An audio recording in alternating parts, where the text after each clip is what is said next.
Hello mga kawawmat! In this video lesson, we'll discuss about the probability of dependent and independent events. So first, balikan muna natin yung kung paano natin i-describe yung dependent and independent events. Doon sa previous video lesson natin, nagbigay ako doon na napakaraming example kung paano natin ma-differentiate yung dependent and independent events. So kagaya nito, so itong unang tatlo, yung number 1, 2, and 3, yan ay dependent events. Bakit? So pag sinabi nating dependent events, that is the result of one event affects the result of the other event. So kagaya nung number 1, so kapag nag-aaral ka, of course, malaki yung chance or makakuha ka ng mas mataas na grades. Okay? The probability na makakuha ka ng mataas na grade ay mas mataas. Yung number 2 din. So, eating a lot. So, kapag napapakain tayo ng marami, of course, yung probability tumataas na magtataba tayo. Okay? Like, for example, yung number 3, so playing computer games, pwede maka-apekto sa pag-submit ng assignment and projects on time. So, yung number 1, 2, and 3, so yung first event niya, nakaka-apekto dun sa pangalawang event. At yan yung dependent events. Pag sinabi nating independent events naman, the occurrence of one event does not affect the occurrence of the other. So, like for example, yung tossing a coin. No? Yung tossing a coin ay hindi nakaka-apekto sa rolling a die and getting a 6. So, wala silang kinalaman. Kumbaga, disjoint, kung sa set, disjoint event. So, walang kinalaman yung result, yung pag tinose mo yung coins at pag roll mo ng die. Ganon din yung pag-attend mo ng singing lesson, walang kinalaman sa pag-ulan. Okay? So, yan ang pagkakaiba ng dependent at independent events. So, ang video lesson na to, nakafocus kung paano natin i-compute yung probability ng dependent and independent events. So, kagaya sa So, for joint probability, so ang gagamitin natin dito is multiplication. So, i-multiply natin yung probability ng dalawang event. So, if events A and B are independent, then the joint probability is equal to the product of event A and event B. Okay, so i-multiply lang natin. So if events A and B are dependent, then the joint probability is equal to the probability of A times the probability of B given A. So ibig sabihin, so itong symbol nito class, it means that the probability of B given that A occurred already. So pwedeng nabawasan na, no? Let's say yung sample space natin is 6. Sa event A, 6 pa yon, pero kapag sa event B, so nabawasan na yung 6. So that is dependent events. Okay, so let's try. Compute the joint probability of A and B. So given the following. So if the probability of A is equal to 1/3 and the probability of B is equal to 3/4. So kukunin natin yung probability of A and B. So using this symbol, so ang gagamitin nga natin is multiplication rule. So therefore, i-multiply lang natin yung probability, yung corresponding probability ni event A saka ni event B. So that is 1/3 times 3/4. 1/3 times 3/4. So, ito maka-cancel natin, di ba? Okay. So, therefore, the answer is 1/4. Okay. Number 2. The probability of A is 0.18 and the probability of event B is equal to 0.7. So, same process sa number 1 natin. I-multiply lang natin yung probability nila. So that is 0.18 times 0.7 and that is 0.126. So paano naman kapag percent ang given? So kapag naka-percent ang given, so ang gagawin nyo muna gagawin nyo convert into decimal. Okay? So, yung probability ng A natin is 40%, that is 0.4 in decimal.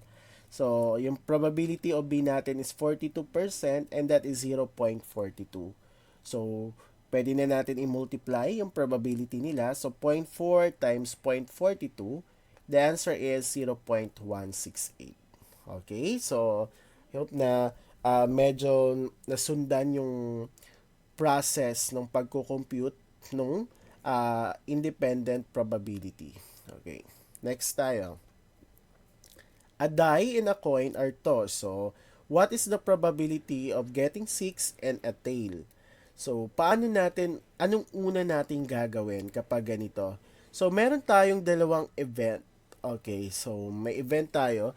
So, kapag pinagsama natin, no, yung die sa coin na tino. So, therefore, ano yung kaya yung mga makukuha natin? So, pag inano natin yung class, yung experiment nito, meron tayo dyan makukuhang 12 sample space. Okay, so 12 na sample space. So, bakit? Pwede kang makakuha dyan na 1H or 1 yung dot, yung number dito is the number of dots sa die. And then, yung H referring to the head. Okay, and yung T dito referring for the tail. So, itong mga to, yung possible outcome na makuha natin. So, let's say, pwede ka makakuha. Pwede ang makuha mo yung isang dot tapos head. Pwede rin na dalawang dots so isang head or 3 dots saka isang head or 4, 5, 6 at isang head. O pwede rin na ang makuha natin isang dot tapos tail or 2 dots tapos tail. Ganun din up to 6 dots tapos tail. So ito yung 12 sample space na possible outcomes sa experiment na to, a die and a coin are tossed. Ngayon, kukunin natin yung probability of getting a 6 and a tail. Okay, so kunin muna natin, let A be the event that the die comes up 6. So, kunin daw natin yung mga event na may 6 na lalabas na possible outcome. So, ano yun? Dito. So, dalawa lang naman. Ito lang. At yung let B, the event that the coin lands tail. So, again, dun sa A natin, sa event A natin, tingnan ilan yung 6. Dalawa, no? So, 6 head saka 6 tail. So, meron tayong dalawa. Okay? And then, yung sa event B natin, so, bilangin natin kung ilang event na that the coin land tails. So ilang tails to? 1, 2, 3, 4, 5, 6. So, meron tayong 6. So, kung kukunin natin class yung probability ng event A, so that is n or the number of event A all over the number of sample space. So, ilan yung number ng event A natin? That is 2. So, 2 over 12 kasi 12 yung sample space natin. So, pwede pa natin to i-lowest term and that is 1, 6. Sa event B naman, meron tayong 6. Okay, so 6 over 12. The answer is 1/2. So, kung titingnan natin class, hindi naapektuhan yung probability nung pangalawang event natin dun sa unang event. So, therefore, itong example number 2 natin is independent events. Okay? So, independent events to. So, using this symbol, kukunin natin yung probability of getting a 6 and a tail. So, the probability of getting a 6 is what? 1/6 times yung probability na makakuha tayo ng tail, that is 1/2. So, 1/6 times 1/2, the answer is 1 over 12. Okay? Proceed tayo sa example number 3. A class is composed of 10 boys and 15 girls. If 2 presenters to a form recital are to be chosen in succession, what is the probability that the first is a boy and the second is a girl? So, tingnan natin. So, ilan yung sample space natin lahat? 25. So, pag pinagsama natin yung 10 boys and 15 girls, so meron tayong 25. Ang pinapakuha sa atin, yung probability na ang makuha natin, yung first is a boy and the second is a girl.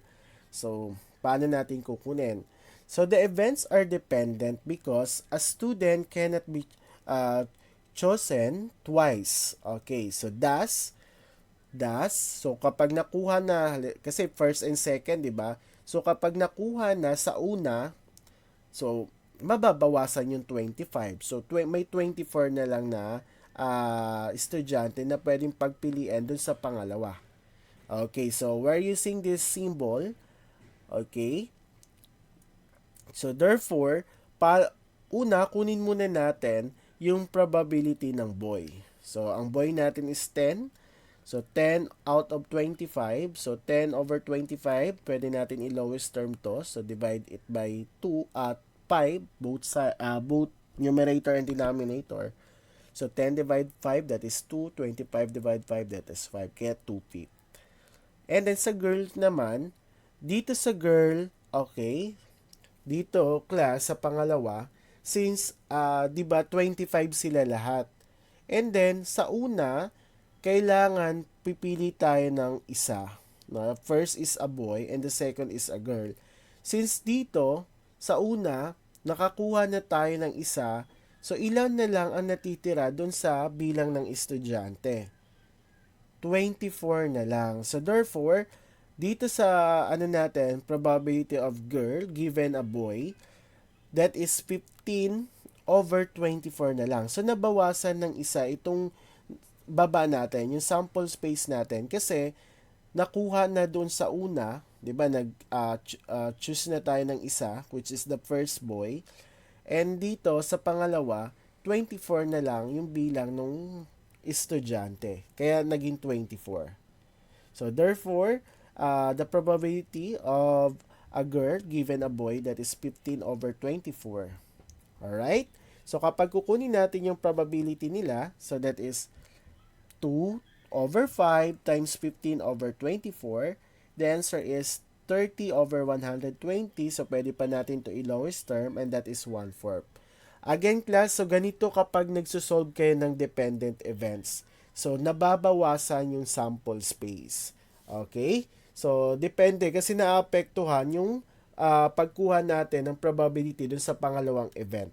So, ganito ang pagkuha ng probability ng dependent events. Another example, a bag contains 4 blue, 3 white, and 5 red marbles. So, 2 marbles are drawn without replacement. So, nandun yung word na without replacement. So, papasok na agad kayo sa ito ay dependent events. Okay, without replacement. So, find the probability that the first ball is red, then the second is blue.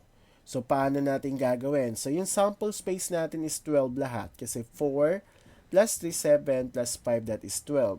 So, ano yung una, kukunin natin yung probability ng red. So, ang red natin dito is 5. So, that is 5 out of 12 or 5 over 12. And then, yung isa, kukunin natin yung blue after red. So, sa una, kukuha tayo ng red marble. Okay, so ilan na lang yung matitira na bilang ng marbles? 11 na lang. So, meron ka na lang, since blue yung kukunin natin, we have 4 out of 11. So, 11 na lang. Kasi nabawasan na ng isa nung kinuha mo yung red. So, therefore, ito na yung corresponding probability ng blue after red. So, 4 over 11. So, pwede na natin i-solve. So, since there will only be 11 balls left, kaya naging 11. So, that is 5. So, substitute lang natin yung dito, yung corresponding probability ng red, that is 5 over 12 times 4 over 11. So, the answer is 20 over 132. Or, pwede naman kayo dito mag-cancellation. Dito, pwede rin yan. So, kung ayaw nyo, multiply nyo both numerator at multiply nyo man yung denominator natin. So, 5 times 4, that is 20. 12 times 11, that is 132. So, the answer is 5 over 33. Okay, another example. If there is 60% chance of rain on Saturday and 50% chance of rain on Sunday, So what is the probability that it will rain on either Saturday or Sunday? So, yun ang kukunin natin. So, isa-isahin muna natin yung mga given natin.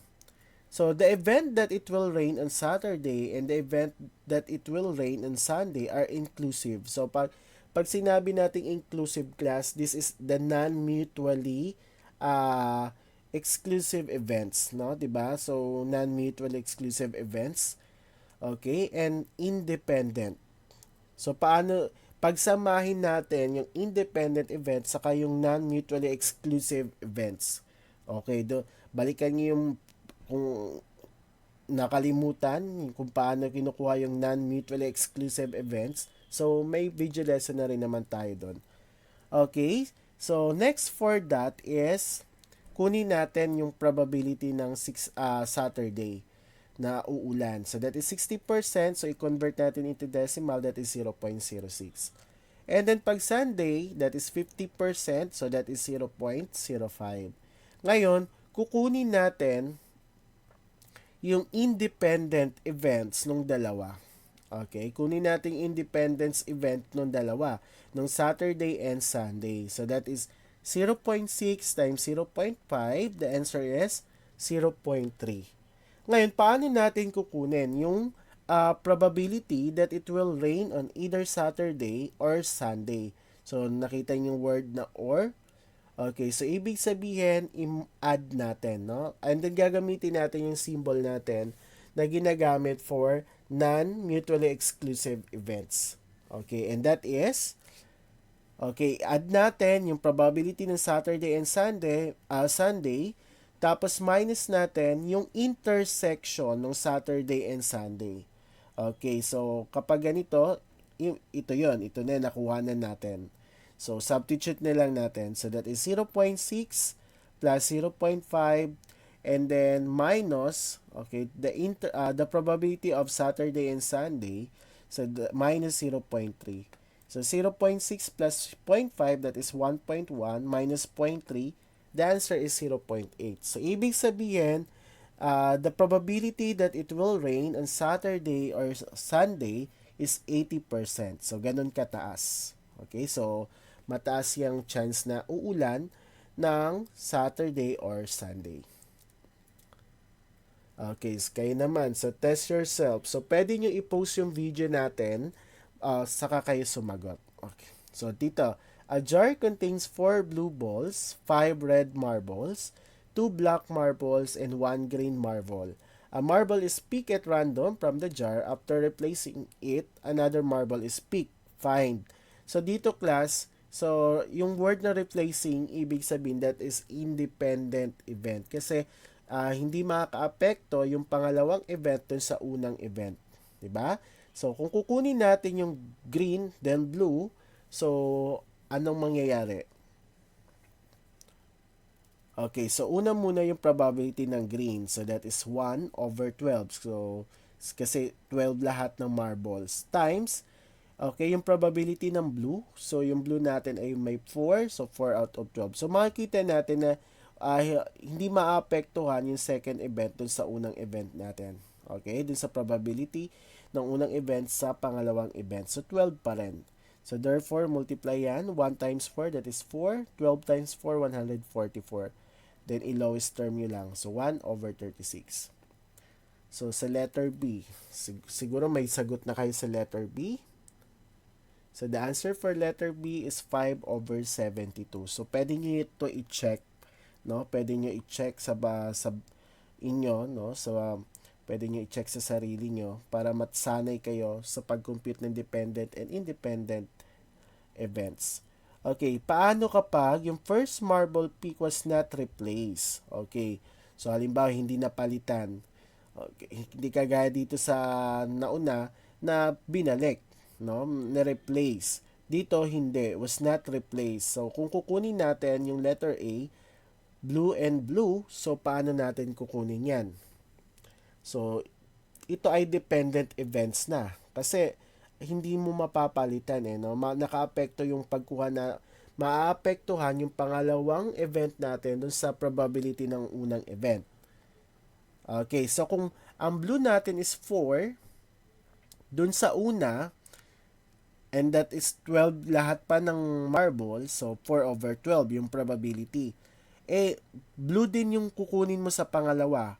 So, since may apat lang na blue marbles, so ibig sabihin may 3 na lang na iiwan. Diba? 3.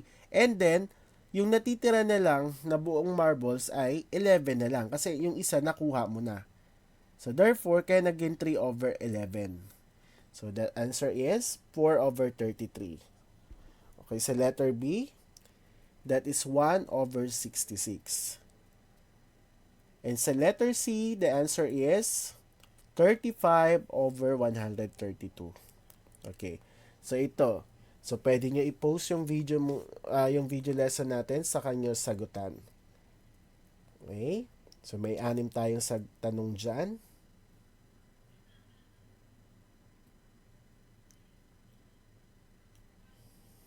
All right. So anong sagot niyo sa letter A? That is 1/4. Sa letter B, 1 over 6. Sa letter C, 1/4 also. So, sa number 3 na tayo.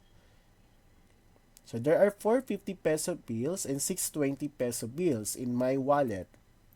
If I pick 2 bills in succession without replacement, what is the probability that I get? So, ito ay dependent events. So, sa letter A, ano sagot natin? 4 over 15. Sa letter B, 2 over 15. And for letter C, that is 1/3.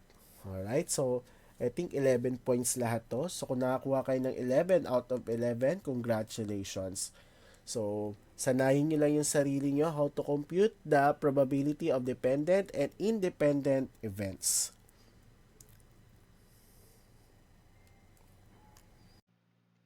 Thank you for watching this video. I hope you learned something. Don't forget to like, subscribe, and hit the bell button para updated kayo for more video tutorial. This is your guide in learning your math lesson, your Wow Math channel.